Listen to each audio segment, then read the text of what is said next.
if this sounds familiar to you. You just finished an important project at work, and by all accounts, you crushed it. Your clients were smiling, they were satisfied, your boss gave you glowing feedback, but nevertheless, you walk away with this nagging feeling that deep inside steals your confidence. You push away all of that praise that you got. You chalk your performance up to good luck. I had a great team behind me. It was just good timing. You feel like you really deep down don't deserve that pat on the back that you're getting. And what's more is you probably worry that you couldn't replicate that same success in the future. And you feel that soon, at any moment, everyone is going to find out that you're really not as smart or as capable as you make yourself out to be. If that sounds familiar to you, then you are in exactly the right place today. And it's possible that you may be grappling with imposter syndrome.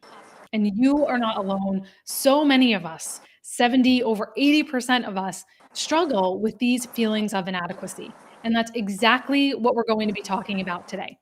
So if you are joining us, say hello in the chat, share where you are watching from. We had over 650 of you sign up to join us today. So thank you so much for being here, and tell us in the chat where you are watching from today. So I see we have those coming in. Let me just see. Okay. All right. Looks like we are live. So if you see us, just let us know where you are watching from today. Hello from Zambia, North Carolina, Calgary. Fantastic. Now, I want to introduce myself quickly. I am Melody Wilding. I am a licensed social worker, executive coach, and I am the author of a book called Trust Yourself: Stop Overthinking and Channel Your Emotions for Success at Work. For over 10 years, I have been researching and coaching people I call sensitive strivers. You may be here because you identify as one, which is people who are deep thinkers and feelers, but who are also very driven and put a lot of pressure on themselves to succeed.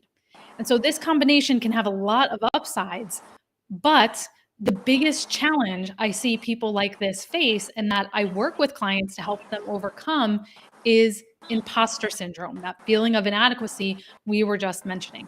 So that's why I am so excited for our conversation today. I am joined here by my friend and colleague, Dr. Lisa Orbé-Austin.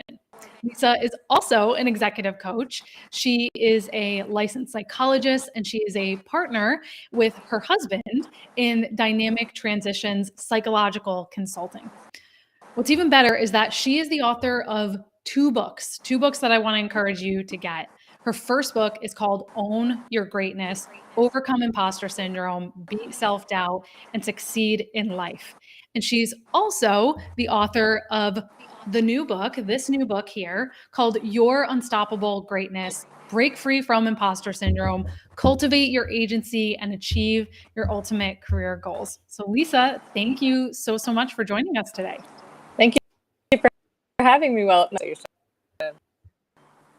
Amazing. So Lisa, I want to jump right in, and I want to understand, what led you to write this second book? What led you to write Your Unstoppable Greatness after you had already written your first book? What was the inspiration or the impetus behind that? Yeah, so when we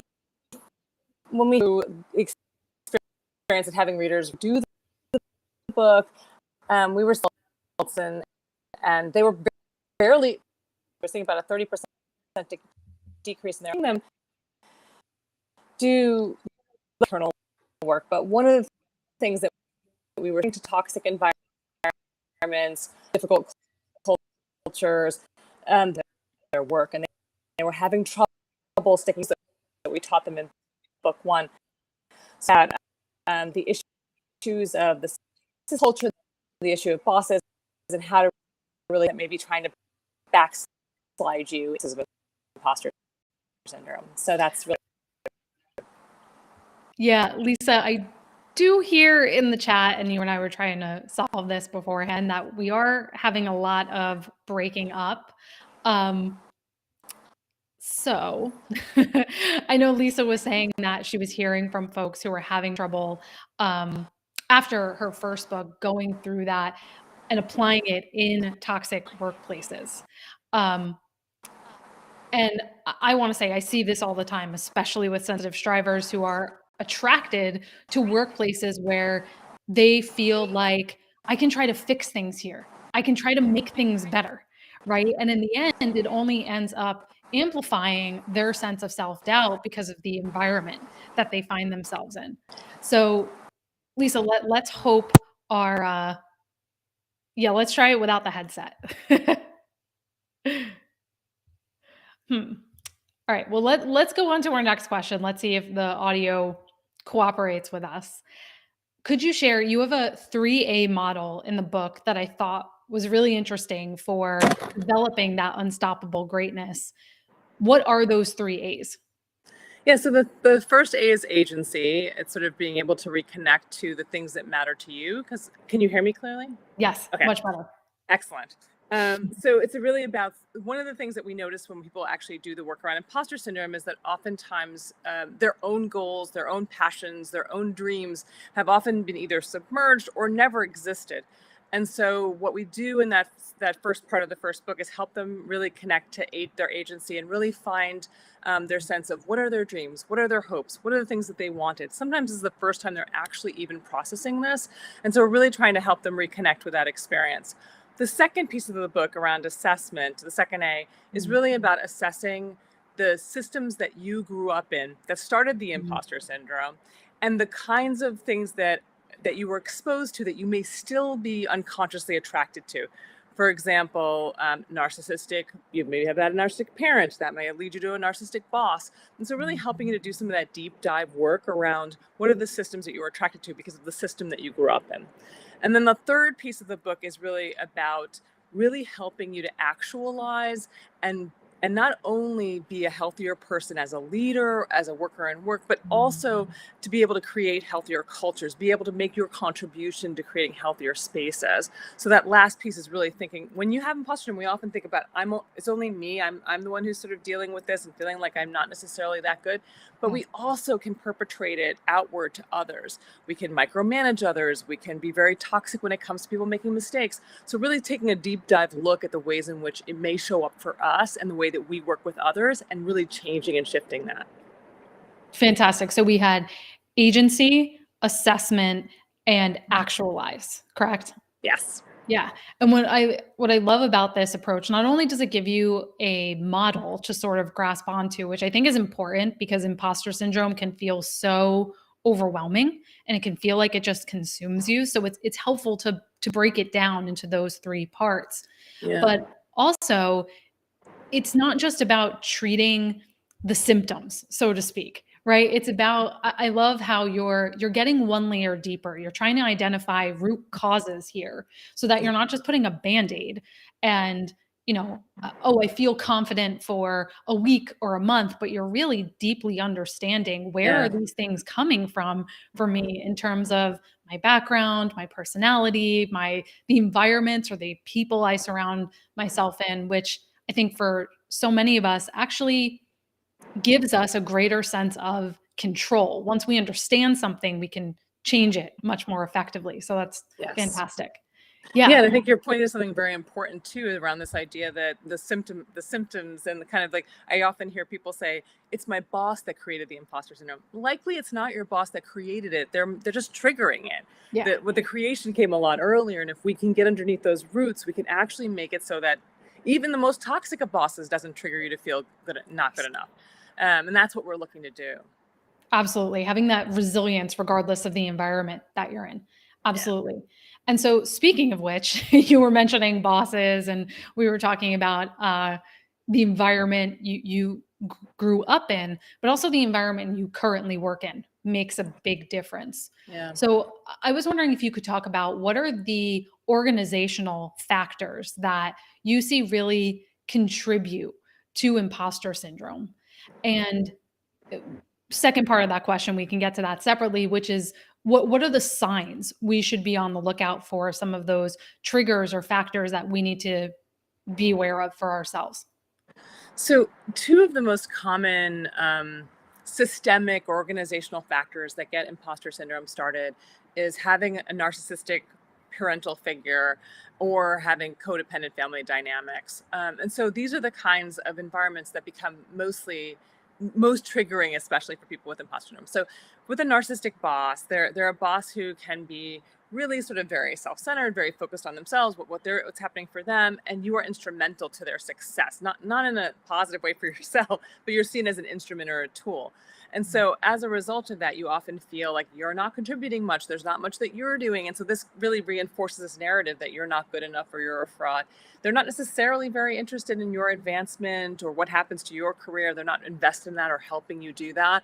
And so narcissistic dynamics are ones that we have to be aware of, and we can be very drawn from them because they can be very charismatic, they can be very prominent in their field, they can be all these things that draw us to them because we think we'll become more competent, more capable by working with them.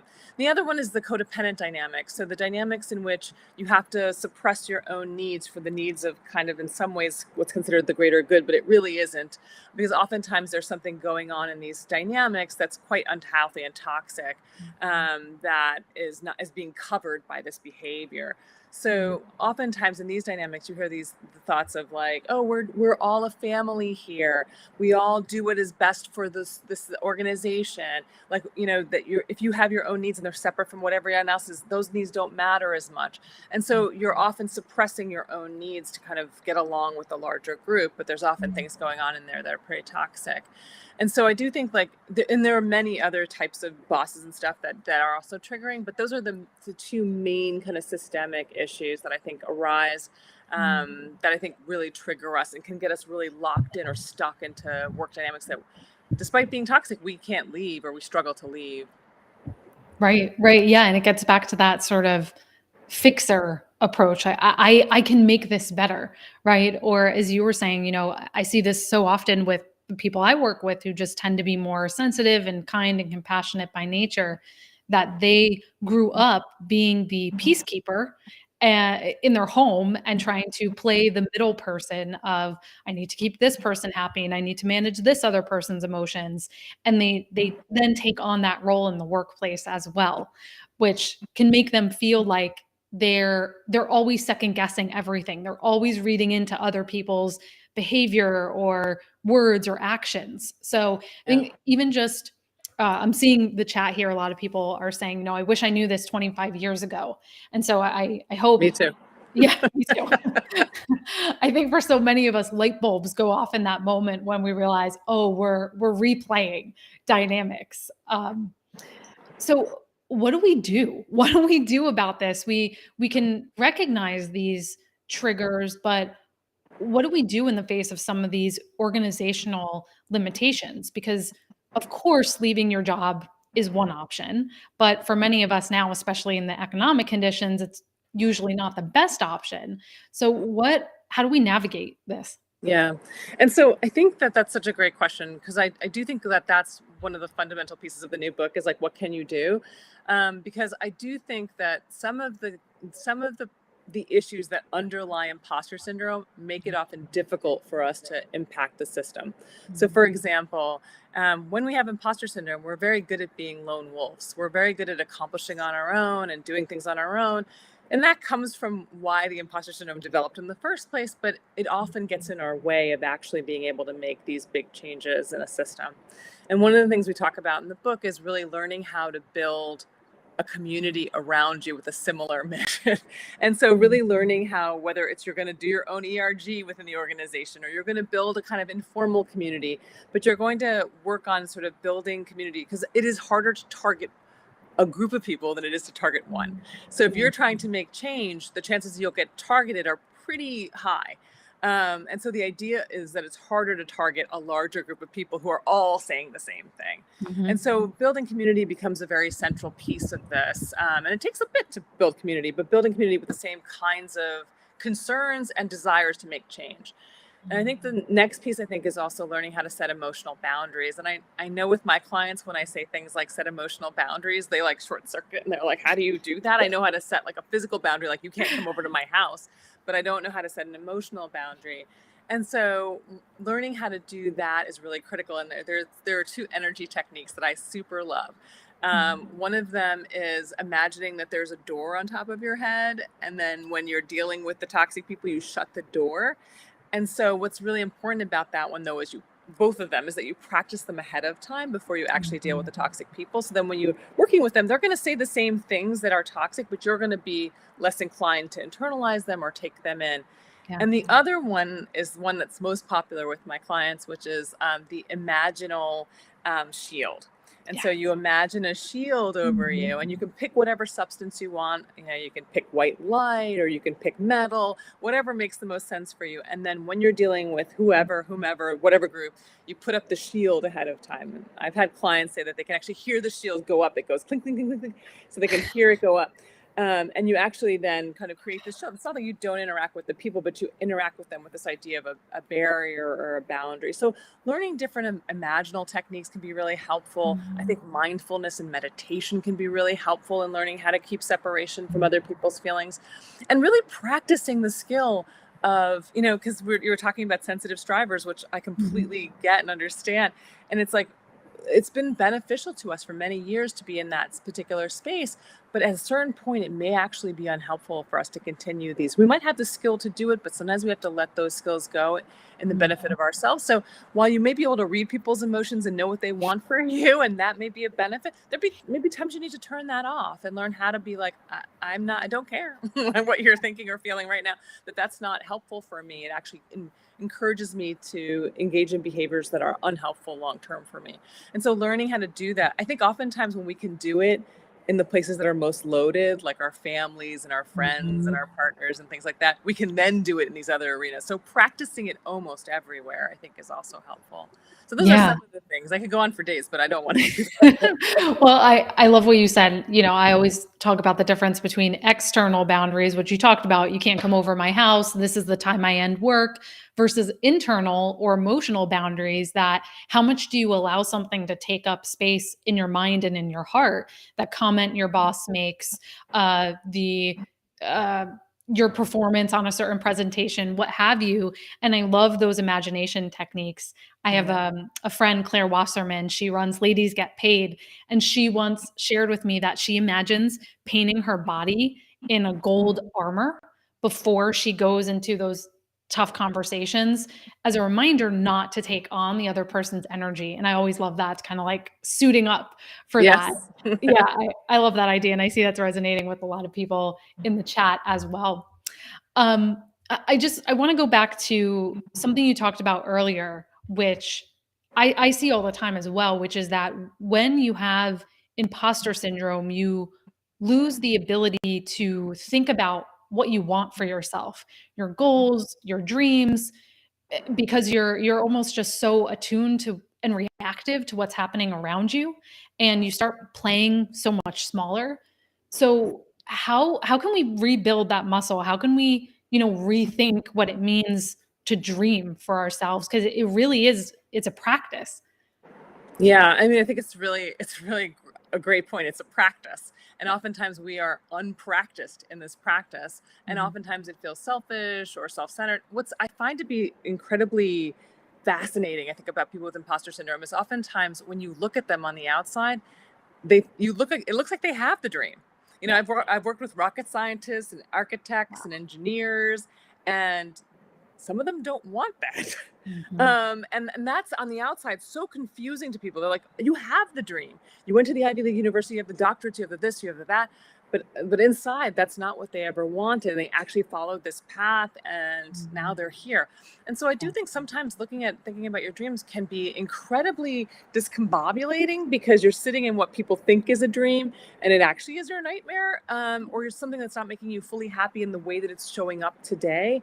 And I think it's really allowing yourself to both expose yourself and practice this idea of dreaming, which I think, like you said, is a practice, and also helping yourself emotionally regulate to dealing with the fact that going to this dream might in some cases blow things up, like blow, and you have to think about sort of like, what does that mean and how do you deal with that and how do you deal with the people that it impacts? But I do think, sometimes the dreams are smaller. They may be like, I just really want to work in an environment where I feel valued and respected. And sometimes they're massive, which means I really hate this job and I never wanted it. How do I figure out how to pivot? And I think one of the things I often tell people is to recognize that no matter what you've done, you have skills and talents and abilities that are completely transferable into a variety of arenas. And even if you feel like you have a very narrow path, that there are options. And I think that is such an important piece about the dreaming, is to open the world up. Is that so much of our world has been to get this thing or get that thing or whatever it is. And we have to open our world up. And that process can be very unnerving, as well as beautiful and exciting. It can have another piece to it that's hard, you know? Yeah, absolutely. And like you were saying, it's something you intentionally have to regrow or strengthen after so many years of having it atrophy.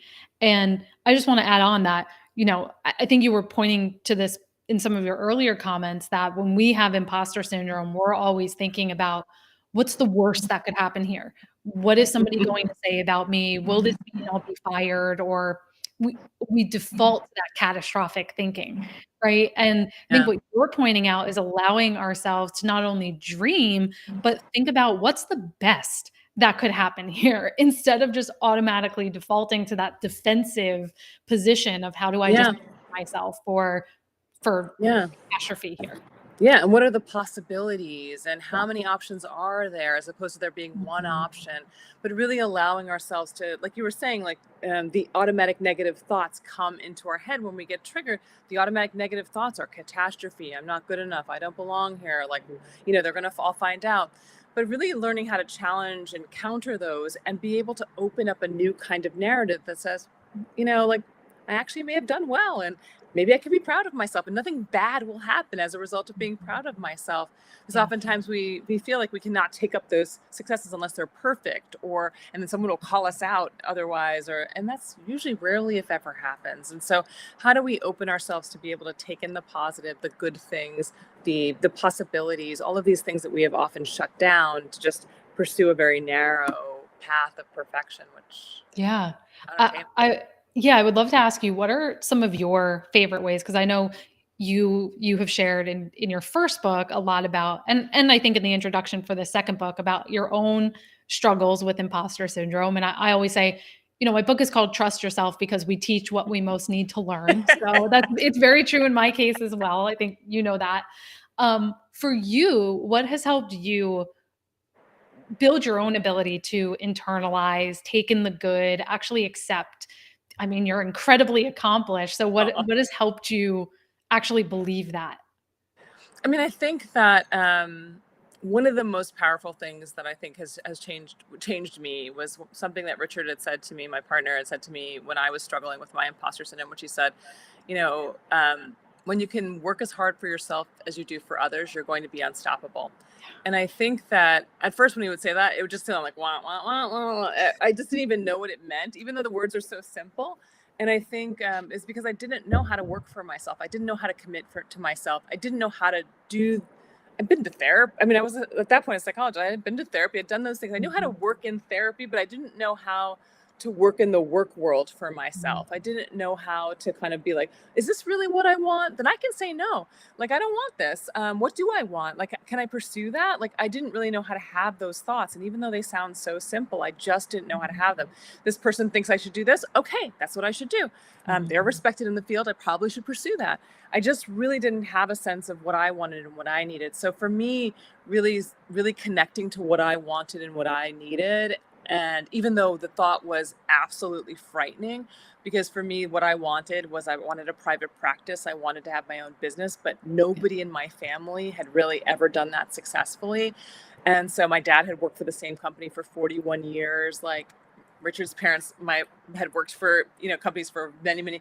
I just didn't know how to do it. I didn't even know the bare facts of basic things, and so it felt terrifying. And I think but taking those risks and learning how to do that really allowed me to really believe I had to believe in myself. There was no other person to believe in. I was running this thing. I had to do it. And so I think it really gave me the ability to believe all the other things I had put behind. Like I didn't believe I deserved my doctorate. I didn't believe I deserved all these other things. Like it allowed me to believe them all in order to do the things I wanted for myself. Oh my gosh, I resonate with that so much that, earlier on and so my background is in social work, and before I went into that, my dream was to always become a therapist. And I had so many people tell me, "You'll never make money at that. Why would you do that? You should go into healthcare or technology, something that's going to be more stable and lucrative." Yeah. And I listened. I listened to them because I said, "Well, everybody else knows better than I do. What do I know?" Right. And I burned out pretty severely several years later. And thankfully, that was the catalyst for being here with you now and starting my business. But, you know, really listening to the voices of other people and not trusting yourself can lead you so astray. Yeah. Um, so Yes. uh, totally, I resonate totally. with that completely because I Yes. was also massively burnt out and like Yeah. a shell of myself trying to start a business. And I was like, what the hell am I doing? But I just knew that needed to at least try to do something I Mhm. wanted to do for myself, even if it failed. Yeah, exactly. And I think what's important in there is, you know, I find that sometimes you were talking about perfectionism before, and we won't accept something as an achievement unless it's absolutely perfect and the best of the best of the best, right? And so, for especially as a business owner and entrepreneur, things often don't go as you thought they would, right? Yes, it's And very up and down and messy and yes. And, it's been such a practice for me to value that even when things don't go well, to find the win in that. yeah. What was the lesson here? How did this build my character or my patience, or what was a boundary that I had to set, or some sort of resistance I had to overcome? And just offer that for all of us, because I think we're Yeah. all in a position where things don't go as you planned. And to the point about being in a toxic system, you can't always control your ability to achieve something. So you have to find that where you can. Yeah. And Um, I think it's such an important point to make, especially because with imposter syndrome and our kind of call to perfectionism, we often can be very risk averse in that process. And because we feel like if we fail, it's done, it's over. yeah. And to your point, one of the most important failures in my business led to the most important success. And not that that's always going to happen, but I think it was an important thing to kind of for me to see. Like I had done these trainings, I had paid all this money for all this space, and nobody showed to them. But in doing the trainings for other clinicians and how to build their practices, I actually did all the things I was suggesting in the Yeah. workshop. And it ended up skyrocketing the SEO on our website, which then allowed my husband to quit his full-time job. So it really did end up doing good things for us, but the thing that I was trying to do completely failed. And so I do think it is such an important thing to look at sort of the wins. And sometimes the wins aren't self-evident in the moment, they come along the way. And so I do think that's such an important point around risk taking and failure. Yes. Yes. And that I think you'll agree with this, that confidence is a byproduct of taking Of action, doing of doing, right? Of doing the thing. and being able to internalize the doing, like that Yes. you did that, you can own Yeah. that. And proving to yourself you can come out on the other side, right? Yes. So amazing. So we've been talking a lot about dysfunctional organizations, toxic workplaces, and you had mentioned earlier that one of the biggest factors in that is your boss. So I was wondering if you could talk about, you go over in the book several different types, and I know on your Instagram, which everyone should check out, you talk a lot about toxic boss types and how those contribute to imposter syndrome. So I was just wondering if you could give us sort of the top 1 to 3, and Sure. then we can talk about how do you deal with these people if this is your manager? Yeah. So the first one we typically talk about is perfectionistic boss. So the perfectionistic boss is always pointing out the one thing you did wrong, because that's incredibly triggering when you have imposter syndrome, where you're like, here it is, I screwed up again. And so I do think with those bosses, it's really important to recognize the perfectionism in them, and that that you have to highlight all the things that you did well when you're dealing with them, and not let them be the only arbiter of that. I do think it's also important to recognize that when you have imposter syndrome, you could also be this kind of boss, because we can be very perfectionistic. So it's something to note for yourself. Also, to an insecure boss, a boss that's not comfortable in their position. So as a result, they're very concerned about how you represent them out in the world. So they're very micromanagey, very kind of all over you.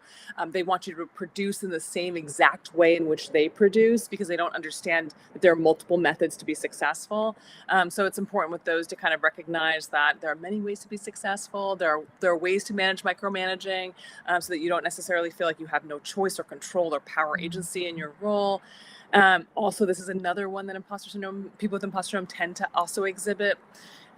Erratic bosses, those are bosses who show up one way, one day, and another way the other day. So it's hard to figure out how to please them. You're always trying to tune in. And for the sensitive strivers, I think this is a big one. You're always trying to tune into what they're feeling to how to please them, but you can't ride their roller coaster, because it will make you incredibly dysregulated. So those are some of the three that I think that hit me the most in this moment to think about, but there are a number of others. But it's really thinking about what's showing up in this boss, and then how do I respond to it in a way that's healthier for me, and not in a way that's attempting to just solely please them, because usually with these bosses, there is no pleasing them. You can just get caught in this cycle in perpetuity.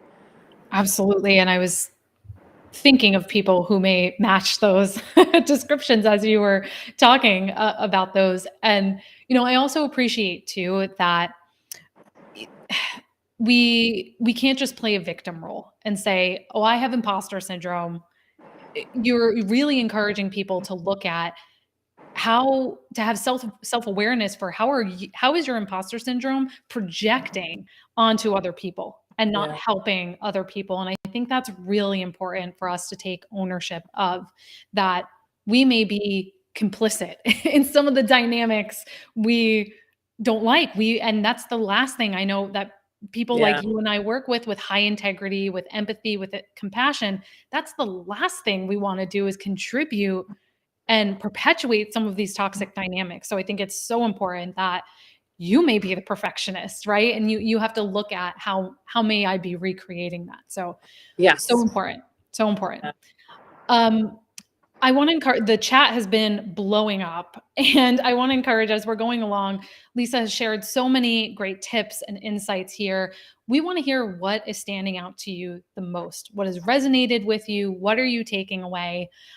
Because it's great to be here and listen to both of us chat, but what both of us value most is you taking action. Oh, Right? God, yes. Right. And you walking away and doing something after this About time it. here, not only just getting Lisa's book, but actually taking away something and integrating that into your life. So, Lisa, is there anything that you want to share or you want to chat about that I didn't ask you about yet? There's so much in this book. So I just picked out a few of the things that stood out to me. Yeah, I think you've covered them really, really, really well. I do think, like, one of the things I would say on the heels of what you just said is, like, my books are about action. And so you can't read these books in a weekend. They're not a beach read. You have to do the books. And the people that I know who get most out of it are the people the book looks wrecked afterwards. And so in essence, you have to dive into this book and do the book, because you have to start looking at the hard things. You will see amazing results if you can actually do the work. It's not just the insight. That was my post on Instagram today. I don't know if you saw it, but it was like, insight is not, action. Insight is not change. Action is action. Action actually leads to change. So I do think it's so important to recognize that even though this may be really hard on you, the work that you do today will pay off. And I've seen it 1,000 times in droves if you do it, because no position, no promotion, no new degree is ever going to fix this. It's you that will fix it and change it. And so I think that's the important piece. Absolutely. And I didn't see that Instagram post, but we were clearly on the same page, on the same wavelength. Yeah. And what I think there's a lot of people here that have probably read my book, Trust Yourself. And if that is you, if you are a sensitive striver and you are listening to this, you will love this book, because it's very, I don't know if people can see this, it's very workbook-esque. And I love that. And that's why you were saying, the people who get the most out of this, they're writing in it, they're marking it up, they're not letting their perfectionism of, oh, I don't want to make it messy, I have pages earmarked and things like that. So you want to get in here and use this because Yeah. like we were talking about, imposter syndrome is something that you don't just flip a switch and it changes overnight, or you don't just have some easy hack and Yeah. it's gone. You really have to work Do on the this work. Yeah. because it shows up in so many different situations as Yeah. well, right? Yes. So Lisa, we're going to make sure that all of your links are here in the chat so people can find you, they can find the book, but where can people connect with you, learn from you? Where can they find you? Yeah, so I'm pretty active on LinkedIn. So I have a pretty active presence on LinkedIn. Also on Instagram, I'm pretty active. My handle's at Dr. Orbé-Austin.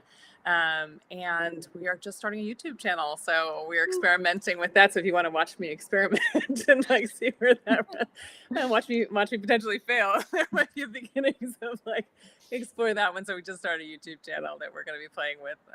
So yeah, so those are the places. Fun. Yeah. So fun. Well, we'll make sure the link for that is in the chat. And if anyone would like to connect with me, you can also find me here on LinkedIn. I'm at melodywilding.com. You can find the book wherever books are sold. But remember, we want to hear from you what you are taking away from this time. Let me just scan through the chat. Lisa, we had someone ask, can you repeat those 3 types of bosses? Sure. So it's the perfectionistic boss, the one who is pointing out at everything that's wrong, but never anything that's right. The erratic boss, you never know how they're going to show up that day, and then the insecure boss, the boss who's not comfortable in their own position. So they're very concerned about how you represent them. It can be very micromanaging. Yes. There's also others. I can also add those, like the prove it to me boss. That's like where you're only as good as your last project. And so there are a variety of them, and they're very good at triggering imposter syndrome very directly. There are many kinds of bosses that trigger, but these ones just know how to hit you right where it hurts. Yes, completely. And we had Courtney said the framework agency assessment actualized stood out to her. Paula was saying just having the terminology is really insightful. Pale or Pale was saying do it afraid, just take the action. I always say do it dirty. Do it dirty. That's right. Because it's like the clean and looking for perfection and learning how to work dirty is such an important piece. I love that. And Terry was saying trust your own voice. So yes, I think that's a big takeaway from today. So we'll make sure all of those links are in the chat here. Thank you so much, everyone, for spending some time with us today. We hope this was helpful for you. Take care of yourselves, and we'll hope to see you soon. Bye, everyone.